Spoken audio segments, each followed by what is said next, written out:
사람들은 배우기를 원하죠. 지식을 가지기를 원합니다. 왜냐하면 지식이 많으면 얻는 게 많으니까요. 이 세상에서 영어 하나만 잘해도, 또 요즘은 중국어가 뜨니까 중국어만 잘해도 취직이 잘 되고, 또 어떤 경우에는 성공이 보장이 됩니다. 거기에는 또 많은 사람들이 좋아하는 돈도 따라옵니다. 이 지식이란 것이 이렇게 중요합니다. 한 분야에 있어서 지식을 많이 갖고 있느냐 없느냐에 따라서 그 분야에서 성공할 수도 있고 또 별 볼 일 없는 인생이 될 수도 있습니다. 그런데 지식보다 더 중요한 것은 이런 지식을 활용할 수 있는 능력입니다. 그러니까 아무리 많은 지식이 있어도 적재적소에 그 지식을 사용할 수 없다면 의미가 없는 거 아니겠습니까? 물론 지식이 많을수록 지혜가 많을 수도 있습니다. 그러나 그 지식이란 것은 어느 한 분야의 지식이 아니라 인생 전반에 걸친 지식을 의미합니다. 알아야지 뭐 활용을 하든지 말든지 할 거 아니겠습니까? 그러니까 하나님을 아는 지식, 말씀을 아는 지식, 이런 지식이 있을 때 더 지혜로운 사람이 될 수 있지 않겠습니까? 그러고 보면 지혜라는 것이 참 중요합니다. 어떤 사람들은 조그만 지식 가지고도 지혜롭게 활용하는 사람들이 있어요. 많이 못 배웠지만 지혜로운 사람들이 있거든요. 자기가 가지고 있는 그 조그마한 지식이지만 그 원리들을 가지고 삶에 잘 적용을 하죠. 그래서 지혜롭게 사는 사람이 있는데 좀 더 지혜로우려면 하나님에 대한 지식이, 말씀에 대한 지식이 가득하면 좀 더 지혜로운 사람이 될 수 있지 않겠습니까? 자, 그런데 구약 성경에는 이 지혜의 의미를 이렇게 기록해 놓았습니다. 하나님을 경외하는 것이 지혜의 근본이라 그렇게 말씀하셨어요. 그러니까 하나님 경외하고 악에서 떠나는 것이 진정한 지혜입니다. 그러면 신약 성경에서는 지혜를 뭐라고 말씀할까요? 여러분, 예수님께서 지혜에 대해서 하신 말씀이 있거든요. 어떤 경우에 말씀하셨냐면 산상수훈에서 그런 말씀을 하셨어요. 지혜로운 사람이 이와 같다 하시면서 지혜로운 자에 대해서 말씀하셨어요. 여러분, 지혜로운 사람이 되기를 원하죠? 자, 예수님께서 어떻게 말씀하셨냐면 반석 위에 지은 집에 대해서 말씀하셨어요. 여러분, 반석 위에 지은 집이 있고 그 다음에 모래 위에 지은 집이 있습니다. 절을 한번 보시죠. 그거는 그 밑에 없는데 절을 한번 보세요. 자, 반석 위에 지은 집이 있고 모래 위에 지은 집이 있습니다. 그런데 이 집이 평소에는 아무 이상이 없어요. 그러니까 이 화려한 집은 어떤 면에서 보면 남이 볼 때 야, 좋은 집이다 이렇게 생각하겠죠. 그리고 별 볼 일 없는 집이라 할지라도 뭐 사람들이 이 집을 보고 그렇게 뭐 탐내거나 좋아하지는 않겠죠. 근데 중요한 거는 이 집들이 결정적인 순간에 판가름이 나요. 진짜 좋은 집인지 안 좋은 집인지 판가름이 난단 말이죠. 그래서 어떤 경우냐면 바람이 많이 불고 그 다음에 비가 많이 와가지고 홍수가 났을 때 그때 이 집이 판가름이 나요. 자, 겉은 화려한데 모래 위에 지은 집은 어떻게 될까요? 그냥 바람이 불면 무너져 버립니다. 홍수가 나고 이러면 쓸려가 버리죠. 그런데 반석 위에 지은 집은 겉으로 볼 때는 별 볼 일 없는 것 같은데 이 진가가 언제 드러나냐 하면 이 홍수가 나고 바람이 불 때 진가가 드러나는 거예요. 끄떡없는 거예요. 여러분, 예수님께서 이 말씀하시면서 지혜로운 자가 이와 같다 그렇게 말씀하셨거든요. 여러분, 지혜로운 자는 자기 집이 무너지지 않게 난 자입니다. 여러분, 집이라는 것은 여기에서 말하는 자기 인생의 집이에요. 우리 각자가 다 인생의 집을 짓고 있지 않습니까? 그럼 이게 홍수가 나고 바람이 불 때가 오는데 그때가 언제냐면 위기의 때예요. 우리 인생에 살아가면서 위기의 때가 있죠. 그렇지만 가장 큰 위기는 뭡니까? 죽을 때예요. 그때 과연 죽음이 왔을 때 과연 흔들림 없이 서 있을 수 있겠는가? 내 집이. 내가 지은 인생의 집이. 그리고 이 개인의 인생의 집뿐만 아니고요. 가정도 집이잖아요. 공동체 전체를 의미한다고도 볼 수 있어요. 그러면 이 집을 무너지지 않고 바로 세우기 위해서는 어떻게 해야 될까? 그런 사람이 지혜로운 사람 아니겠습니까? 그렇죠? 요즘 똑똑한 사람들이 많아가지고 공동체를 허무는 경우가 많죠. 가정도 허물어지고 그리고 교회도 허물어지고 나라도 허물어지고 그렇게 허물어질 수 있습니다. 그러나 지혜로운 사람은 그 공동체를 굳건히 세우는 사람 아니겠습니까? 저는 특별히 오늘 명절이기 때문에 내 자신과 가정에 대해서 좀 집중하고자 합니다. 내 자신과 가정을 좀 더 든든하게 세울 수 있는 사람이 지혜로운 사람이거든요. 그렇지 않습니까? 나 혼자 잘나면 뭐합니까? 가정이 무너져 버리면 의미가 없잖아요. 또 하나는 가정이 잘 되면 뭐합니까? 내 자신이 인격이나 내 삶이 다 무너져 내리는데 이게 무슨 의미가 있겠어요? 그러니까 내 자신과 가정을 바로 세우는 자가 지혜로운 자입니다. 여러분 오늘 성경에는 자기 나라를 공동체를 아니 좀 더 좁게 이야기하면 자기 가정을 무너뜨린 사람이 나옵니다. 그 사람이 바로 다윗이라는 사람이에요. 이거는 교회를 다니지 않는 사람들도 잘 아는 사람 아니에요. 그렇죠? 다윗 하면 생각나는 게 우리 꼬마들도 잘 알 거예요. 골리앗과의 싸움. 그렇지요? 기억나죠? 골리앗하고 싸워가지고 이겼잖아요. 골리앗이 이렇게 키가 큰데 물맷돌 돌려가지고 딱 맞추어서 이겼지 않습니까? 다윗이 그런 사람입니다. 그런데 오늘 본문에 보면 다윗이 하나님 앞에서 엄청난 죄악을 저질러요. 그게 뭐냐면 인구조사예요. 그러니까 한마디로 이야기하면 오늘 본문 내용을 보면 군인들을 계산을 하는 거예요. 전쟁에 나갈 만한 자가 몇 명인가 이렇게 계산을 했거든요. 그 숫자를 세라고 그렇게 명령을 했습니다. 이게 왜 잘못일까? 여러분 왕이 자기 나라의 군인들 숫자 세는 게 뭐가 잘못이에요? 또 전쟁이 터질 수 있는데 그렇죠? 그러면은 그 전쟁터 나가가지고 이길 수 있어야 될 뿐만 아니라 또 부족하면 더 채워야 되고 이게 왕이 할 일인데 이게 무슨 죄란 말인가 이런 생각이 들 수 있습니다. 그러나 오늘 본문에 보니까 이게 악한 일이라고 그랬어요.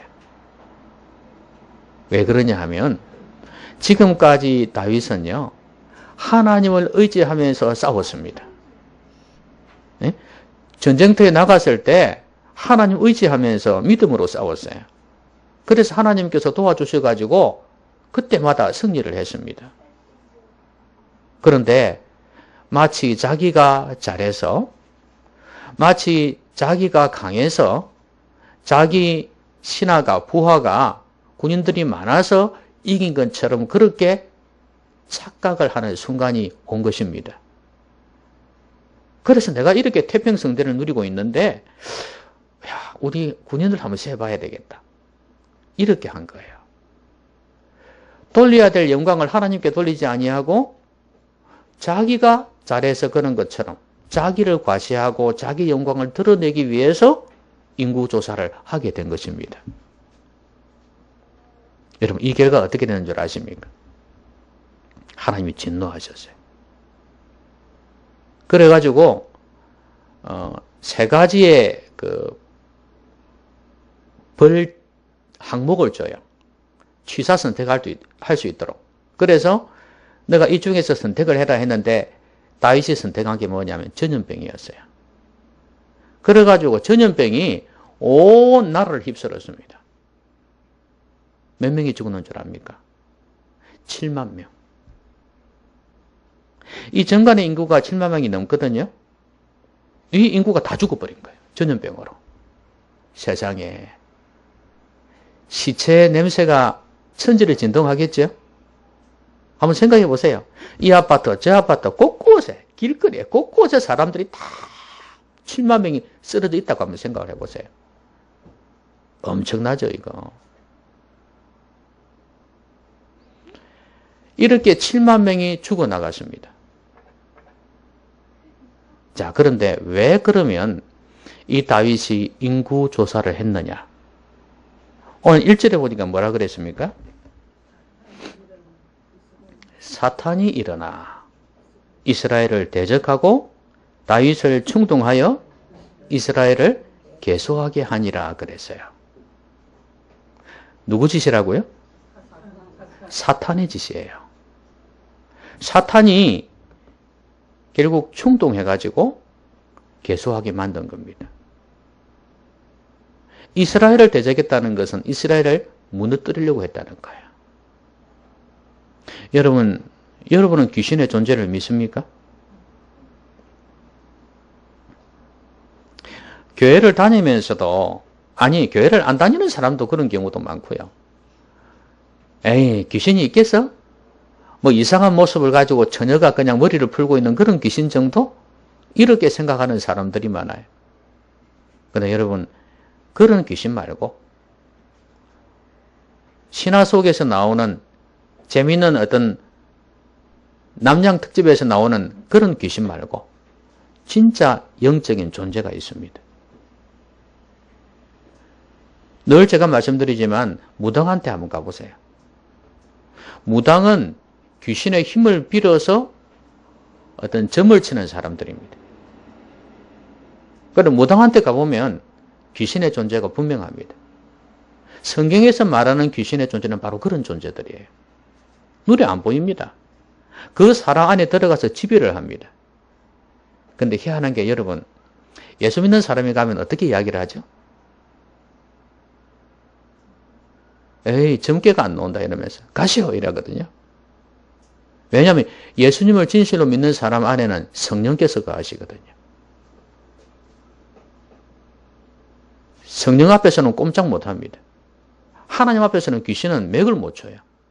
신약 성경 보면 나오지 않습니까? 예수님 앞에서는 그냥 귀신들이 벌벌 뜹니다. 그리고 귀신 들린 사람들이 다 나음을 받잖아요. 물론 예수 믿는 사람이 뭐 한다고 무당 앞에 가겠어요? 교회 안 다니니까 가겠지. 교회를 다녀도 예수 안 믿으니까 가겠지. 그렇죠? 그러나 간혹 혹시 따라갔다든지 이래가지고 어쨌든 간 경우에는 그렇다 그 말입니다. 여러분, 귀신은 여러분을 무너뜨리는 존재입니다. 귀신들이 있고 악령들이 있는데 이 다 복수죠. 그럼 대장이 누굽니까? 사탄. 또 다른 이름이 있죠. 마귀. 그러면 사탄은 무슨 뜻이냐면 대적한다는 거예요. 대적한다. 뜻이 그렇습니다. 그리고 마귀는 뭐예요? 미혹한다. 그러면 이 사탄이 하는 짓이 뭐냐면 하나님도 대적하고 우리 성도들도 대적합니다. 오늘도 이스라엘을 대적했다 그랬죠? 그리고 우리를 어떻게 한다고요? 미혹합니다. 유혹해서 넘어뜨리는 겁니다. 꼭 저 옛날에 술집 여자가 그 이상한 짓 모습을 해가지고 남자를 끄는 거 있지 않습니까? 그렇게 미혹하듯이. 그렇게 무너지게 만드는 거죠. 우리 인생이 무너지게 만들고 가정이 무너지게 만들어요. 악한 마귀는 가정이 무너지면 얻을 수 있는 게 참 많습니다. 여러분, 가정이 무너지면 한 사람을 잡을 수 있는 기회가 생겨요. 그러니까 가정이 든든히 서 있고 서로 한몫하면요, 마귀가 함부로 공격하기 힘들어요. 근데 가정이 무너지기 시작하면은 개인적으로 각계 전투를 하기가 참 쉬워요. 마음에 분노가 있을 수도 있고, 에이, 막 체념하면서 인생을 아무렇게나 살 수도 있고, 그러니까 공격하기가 너무 쉬운 거예요. 그러니까 마귀는 한 개인도 무너뜨리지만 가정도 무너뜨리려고 애를 쓰고 있다는 사실을 아셔야 합니다. 그러니까 마귀의 이런 충동질, 여기는 분명히 충동했다 그랬지 않습니까? 옛날부터 막 계획해서 온 게 아니고 갑자기 그는 충동이 일어난 거예요. 아, 해봐야 되겠다. 개수해봐야 되겠다. 이렇게 된 거예요. 여러분, 충동 구매는 결과가 어떻나요? 후회죠. 후회 안 하면 그건 충동 구매가 아니거든요. 충동 구매는 그냥 갑자기 그냥 사고 싶어가 사는 거예요. 그래서 후회를 많이 합니다. 마귀가 우리에게 충동질을 하면 그게 넘어가면 결과는 후회예요. 그러니까 마귀가 충동질할 때 넘어가지 않도록 해야 됩니다. 여러분, 가정에서 자녀와 부모가 부부끼리 싸울 때 분노가 있을 수 있죠. 그죠? 여러분의 생각에는 여러분이 생각해가지고 말한다 생각할지 모르지만 마귀가 우리를 건드릴 때가 있어요. 내 성격은 원래 이래. 이게 아니에요. 그건 뭐냐? 내 성격은 원래 이렇다는 건 마귀가 계속해서 그걸 붙잡고 있었다는 거예요. 아예 습관화되게 만들어버렸다는 거예요. 그러니까 내 성격은 원래 이래. 건들지 마. 이거는 진짜 바보 같은 소리예요. 마귀의 노예가 되기로 작정한 거예요. 순간 막 분노가 확 치밀 때, 말로 그냥 확 쏴버릴 때, 이런 게 충동질이에요. 그게 바로 마귀가 공격하는 도구라는 사실을 아셔야 됩니다. 충동질 하는 게 한두 개가 아닙니다. 뭐 사람들은 기분 나빠서 술을 먹고 기분 좋아서 술을 먹고 그런다 그러잖아요. 그렇죠? 그러니까 막 기분 좋아서 하는 그것도 얼마든지 충동이 될 수 있습니다.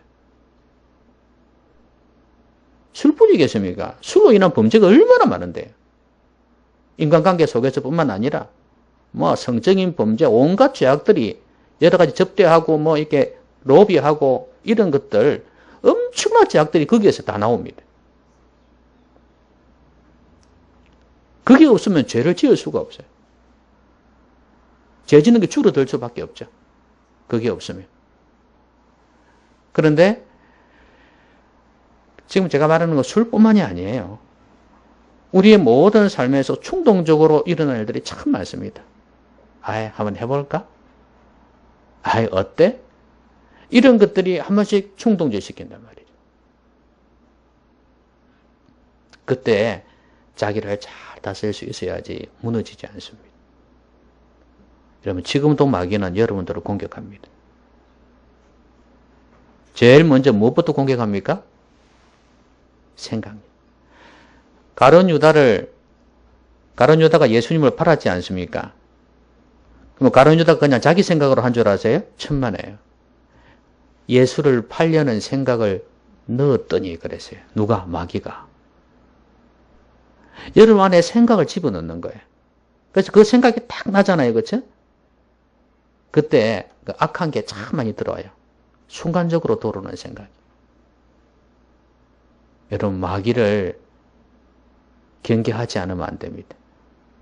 성경에서는 마귀를 뱀에 비유하죠. 여러분, 뱀의 특징이 뭔지 아십니까? 뱀을 지혜롭다고 하는 이유가 뭐예요? 뱀처럼 지혜롭고. 딱 이렇게 상대방을 보다가 안 되겠다 싶으면 어떻게 합니까? 줄행랑을 칩니다. 틈만 있으면 그냥 들어가 버려요. 여러분, 뱀의 특징이 뭐냐면 틈이 나면은 그냥 그 사이로 비집고 들어가는 겁니다. 여러분, 마귀가 그렇습니다. 여러분, 틈을 주지 마십시오. 틈을 주면 마귀가 비집고 들어옵니다. 공격합니다.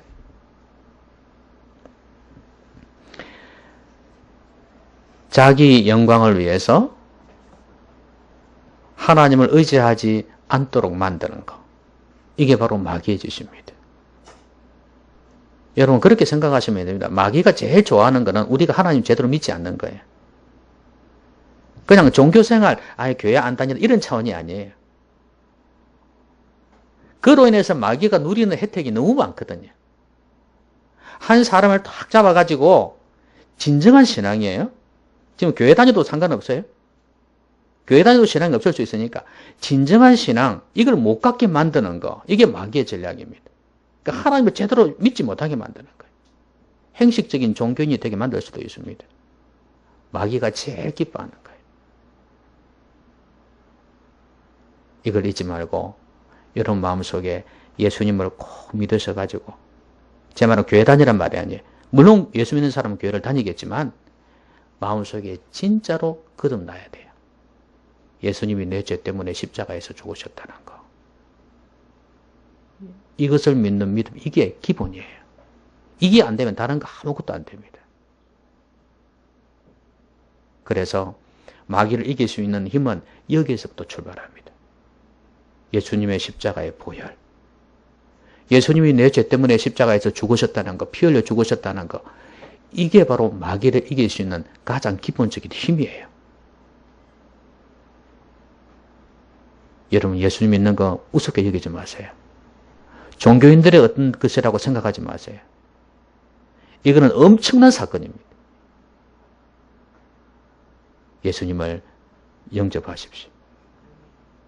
내가 죄인인 걸 인정하고 예수님께서 내 죄 때문에 죽으셨다는 걸 믿으십시오.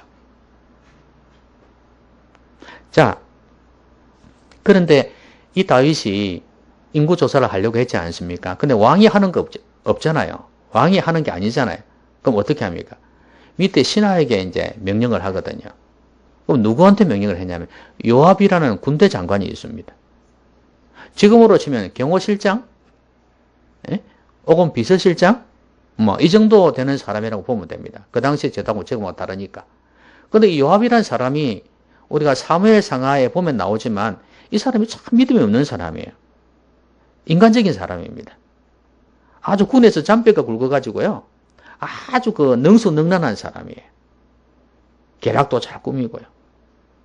어떨 때는 젊은 왕한테 대적을 했다가 또 고무줄을 당겼다가 놨다가 이렇게 하는 사람이에요. 대단한 사람이에요. 그런데 이렇게 인간적인 사람도 알아챌 정도입니다. 이 군대 장관한테 야, 인구 조사해라. 이렇게 했단 말이죠. 명령했단 말이죠. 오늘 본문을 보니까 뭐라 그랬어요, 이 사람이? 아니, 내 주 왕이시여. 왜 이렇게 합니까, 이거예요? 하나님이 이 일을 얼마나 악하게 여기시는데 이걸 왜 하시냐고. 아니, 세기 전에는, 개소하기 전에는 이 군사들이, 이 백성들이 당신의 백성이 아닙니까? 왜 이런 짓을 합니까? 이렇게 항변할 정도입니다. 이렇게 믿음 없는 사람이 항변할 정도예요. 그래서 안 했으면 좋겠다고 충원을 한 거죠. 그런데 왕이 뭐라 했습니까? 잔소리하지 마라. 시키는 대로 안 하고. 그래서 어쩔 수 없이 합니다. 근데 형식적으로 하죠. 몇 개 빠뜨리고 형식적으로 했어요. 어쨌거나 모양새는 갖춰야 되니까 신하로서 그래서 보고를 한 거예요. 여러분, 이때가 지금 하나님께서 주시는 마지막 경고였습니다. 비록 신하지만 충원을 했잖아요. 그럼 그걸 받아들이셔야지. 여러분, 우리가 우리 자신을 바로 세우고 가정을 바로 세울 때 꼭 신경 써야 될 게 뭐냐면 하나님께서 사람을 통해서 메시지를 주신다는 거예요. 손 아래 사람이니까 충원이죠. 그러면 손 위 사람은 뭘 줍니까? 충고죠, 충고. 손 아래 사람은 충원을 할 거고 손 위 사람은 충고를 할 겁니다. 그냥 영어로 하면 어드바이스예요. 자, 여러분, 하나님께서 지금 요압을 통해서 마지막 경고를 하셨습니다. 그런데도 보기 좋게 잘라버렸어요.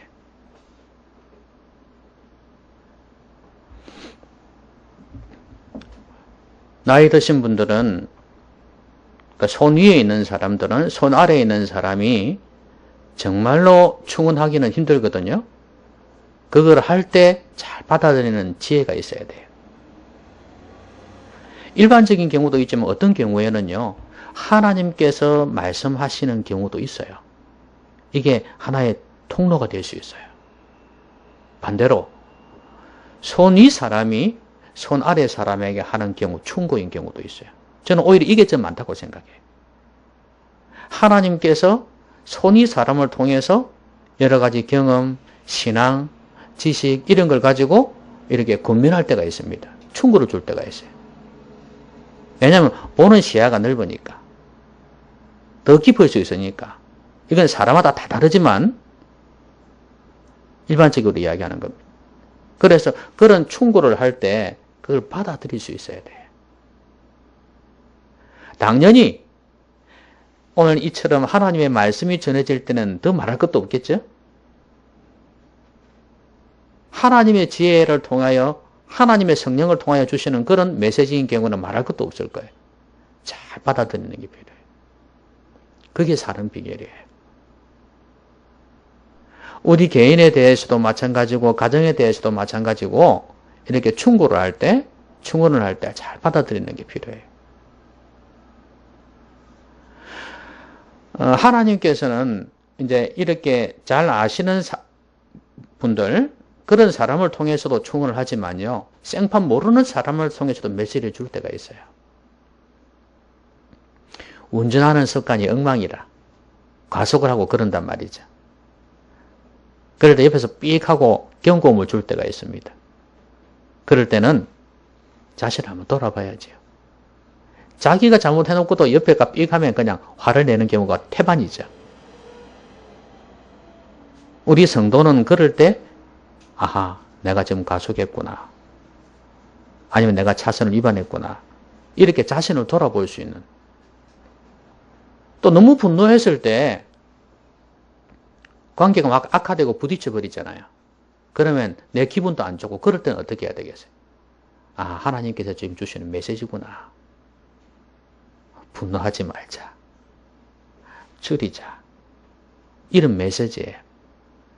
하나님께서 아는 사람을 통해서 친지를 가까이 있는 사람을 통해서 주시는 충고와 충언도 귀한 거지만 생판 모르는 사람을 통해서 주시는 메시지가 있습니다. 그때 그 경고를 잘 받아들여야 돼요. 여러분, 일본하고 미국하고 이제 물론 연합군이지만 전쟁이 일어났을 때 하와이 진주만 있죠. 그게 완전히 엉망이 되어져 버렸잖아요. 누구에 의해서? 일본 사람들에 의해서, 일본군들에 의해서 완전히 파멸이 되어져 버렸습니다. 그 진주만이라는 영화 보셨지 않습니까? 근데 거기에 보면 처음에 그 레이더를 쏘고 이렇게 감지하는 군인들이 있습니다. 처음에 경고를 했거든요. 아, 이상하다. 그리 경고를 했는데 이 사람들이 경고를 무시해버렸어요. 그래가지고 결국에는 대거 그냥 폭격을 인해서 다 망해버렸습니다. 엄청나게 깨져버렸죠. 여러분, 경고를 무시하면 안 됩니다. 여러분 몸도 경고할 때가 있잖아요. 그렇죠?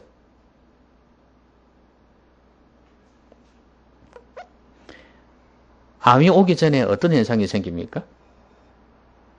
몸무게가 갑자기 빠진다든지, 뭐 사람에 따라 다르겠지만 밥맛이 없다든지, 기운이 빠진다든지, 뭐 이런 식으로 이 경고가 올 거란 말이죠. 아니면 또 항문에서 피가 나온다든지, 일 수도 있고 아닐 수도 있지만 어쨌든 간에 그런 경고들이 딱 온단 말이죠. 그때 받아들여 빨리 병원에 가야 되는 거예요. 그런데 괜찮겠지 뭐 하고 있으면 심각해지는 거예요. 병을 키우게 돼요. 그런 것처럼 우리 인생의 병도 그렇습니다. 경고가 올 때 잘 받아들이는 거. 어드바이스가 올 때 받아들이는 거. 이게 지혜로운 사람의 비결이에요. 자, 그래서 이제 인구조사를 해서 보고를 받았습니다. 하나님께서 너무 화를 내셨어요. 그러니까 선지자를 통해서 이제 다윗에게 말씀하신 거죠. 그 다윗이 그제서야 회개합니다. 하나님 죽을 죄를 졌습니다. 이거예요.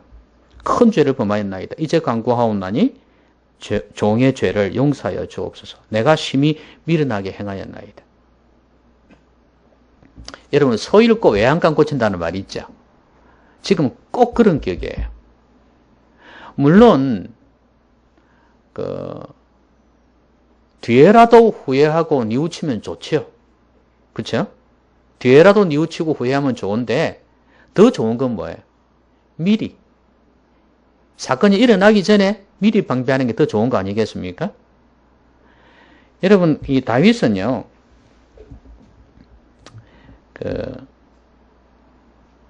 옛날에 엄청난 죄를 저지른 적이 있거든요. 우리야, 자기 신하입니다. 충성스러운 군인이에요. 이 군인이 전쟁터에 나갔을 때, 이제 여자가 혼자 있을 거 아니에요. 근데 이 여자가 있는데 왕이니까, 그럼 또 여자도 그 왕이 보는 데서 그래, 목욕하나 그래. 어쨌든 간에, 그걸 보고 마음이 동해가지고 어쨌든 간에 여자를 불러들인 거예요. 결국은 하룻밤을 지내게 된 겁니다. 그래서 임신까지 했습니다. 이거 안 되겠다 싶은 거예요. 여자가 이걸 알려준 거고, 왕한테. 그러니까 임신을 안 했으면 괜찮은데 임신을 해놓으니까 이거 큰일 났다 싶은 거예요. 그래서 우리아를 갖다가 급히 내려오게 해가지고 전쟁터에 있는데 하룻밤 자게 한 거예요. 숨기려고. 그런데 이 신하가 얼마나 충성스러운지. 다른 군인들이 다 전쟁터에서 싸우고 있는데 내가 어떻게 그럴 수 있냐. 못합니다. 일이 된 거예요. 끝까지 버틴 거예요. 아이고 이거 안 되겠다. 이거 죽여버려야 되겠다. 일이 된 거예요. 그래가지고 전쟁터 깊은 곳에 사지에 그냥 내몰았습니다. 제일 앞에 방패막이를 세운 거예요. 결국은 죽은 겁니다. 그래 놓고도 이제 이 여자를 자기 아내로 후궁으로 모신 거죠. 받아들인 겁니다. 그래 놓고 그냥 지내버린 겁니다. 모르는 채 하고 있었어요. 하나님이 나단 선지자를 통해서 딱 죄를 지적한 거예요. 그런데 중요한 거는 이 다윗이 그 죄를 지적을 받고 난 뒤에 보통 왕처럼 어디 건방지게 하면서 칼로 죽이지 않고 보통 참 선지자를 많이 죽였거든요. 자기 죄를 덮기 위해서. 근데 이 사람은 진실로 회개를 했어요. 회개하면서 10분 51편에 나와 있듯이 진짜 내가 엄청난 죄를 지었습니다. 그러면서 얼마나 철저히 회개하는지 몰라요. 하나님이 용서해 주시는데 그 아이는 죽게 되고요. 결국은 이 남자도 이 다윗도 결국은 나중에 자기 아들한테 반역을 당하면서 백주에 10명이나 되는 후궁들이 강간을 당하는 일들이 생깁니다. 그게 이 죄 때문이에요. 그렇게 해가지고 이제 덮어가는 겁니다. 늦게서 회개했죠. 자기가 만약에 지금 이 상황 속에서 누구나 다 아는 죄악인데 요압이 알 정도면 그렇죠? 자기도 알 수 있는 죄악인데 어떻게 해야 되겠어요? 미리 경계를 했어야지. 옛날 경험이 있잖아요. 야, 이 죄악이 이렇게 큰 죄악이 이런 결과를 만드는구나 생각을 했어야지. 근데 이번에 또 그래 놓고 후회를 합니다. 내가 또 죄를 지었습니다. 물론 사소한 죄악도 많이 있겠지만 그런 엄청난 죄악을 저질렀을 때는 반면교사를 삼아야지. 과거의 경험을 통해서. 그게 안 된 거예요. 여러분, 미리 조심하는 거. 이거 정말 중요합니다. 무너지기 전에 방비해야 됩니다.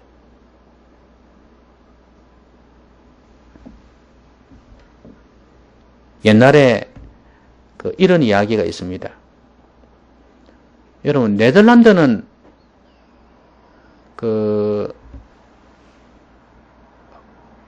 네덜란드입니까? 덴마크입니까? 헷갈린다. 바다가 더 높은 거.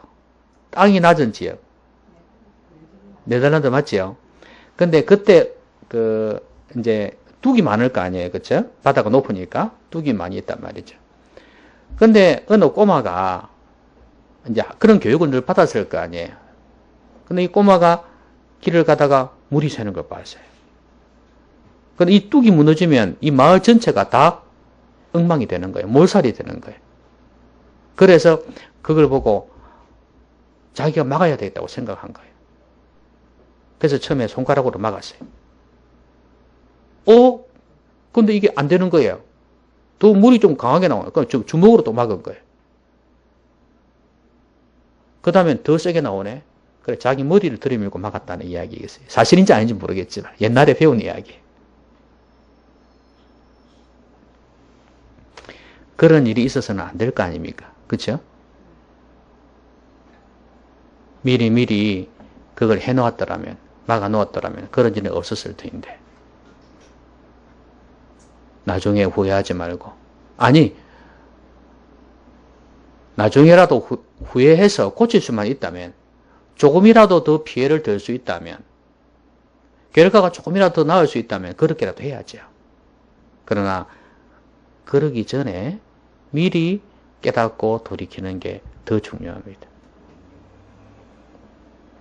그리고 다윗이 지금 이렇게 해가지고 나중에 7만 명이 죽고 난 뒤에 비록 이렇게 많이 죽었지만 다시 회복이 되어집니다. 하나님께서 긍휼을 베푸셔가지고 다시 회복이 되어져요. 회복이 되는데 그나마 이것도 회개했기 때문에 그런 거예요.